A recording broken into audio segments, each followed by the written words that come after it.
Kayo'y nanonood sa DZSB, ang himpilan ng katotohanan at paglilingkod.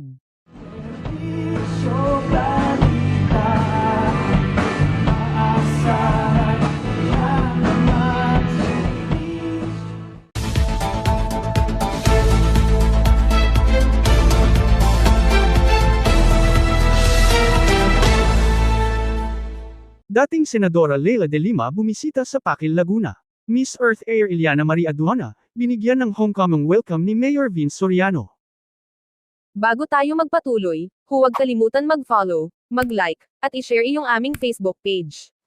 At huwag din kalimutan mag-subscribe sa aming YouTube channel, ang Serbisyo Balita Live Online. Maraming salamat po. Nandito po tayo sa progresibong bayan ng Pakil, Laguna upang saksihan natin ang pagbisita ng dating Senadora Attorney Leila de Lima at Miss Earth Air Iliana Marie Aduana. Mainit at tinanggap ng pamahalang bayan ng Pakil sa pangunguna ni Mayor Vince Soriano, sina former Senator Attorney Leila de Lima at kasalukuyang Miss Earth Air 2023 na si Miss Iliana Marie Aduana. Sa regular flag ceremony na ginanap dito, binigyan ng pagkakataon ng nasabing mga panauhin na makapagbigay ng kani-kanilang mga mensahe sa mga kawani ng pamahalaang bayan dito. Nagpahayag ng kanyang pasalamat si Miss Aduana sa ibinigay na homecoming welcome ng bayan ng Pakil, lalong-lalo na kay Mayor Vince Soriano. Since kayo po ang nahihira ng Miss Earth Air 2023, ano po yung 2023. specifically na advocacy niyo po?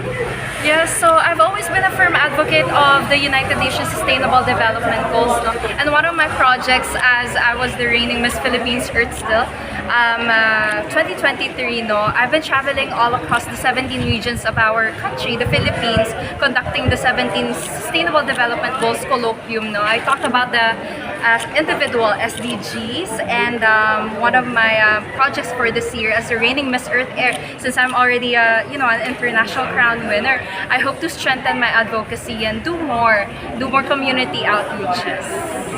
So, some follow-up, does this include environmental advocacies, such as tree plantings and environmental protection?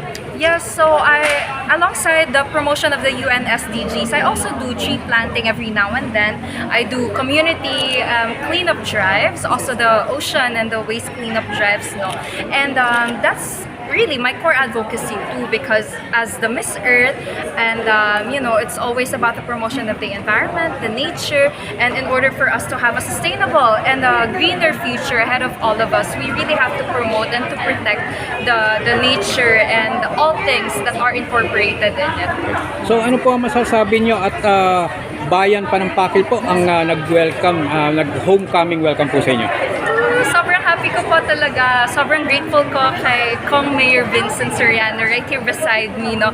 Super grateful ako to them basically for the full support, for the all-out support and the sponsorship of the homecoming parade. And they've been telling me not because basically I'm from Siniloan, Laguna. Hindi ako batang Pakil, pero they've always been telling me I'm a gem of Laguna.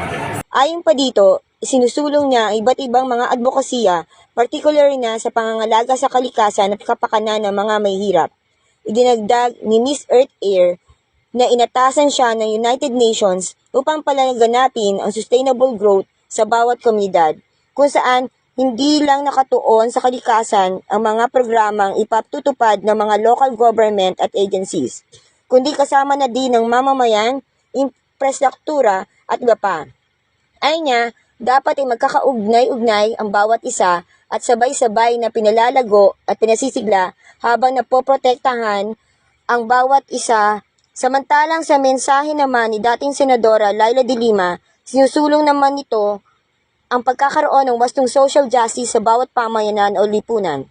Piniliwanag nito na malaki ang may tutulong sa bawat komunidad ang paglalagay ng maayos at makatwirang sistema sa paghahatid ng bawat serbisyo ng mga lokal na pamahalaan para sa mamamayan. Dinagdag pa nito na dapat may balanse ang pamamahala at nailalagay sa ayos ang paghahatid ng sapat na serbisyo sa bawat komunidad. Ito po sila Arnie Barairo, nag-uulat sa bayan ng Pakil, Laguna para sa Serbisyo Balita.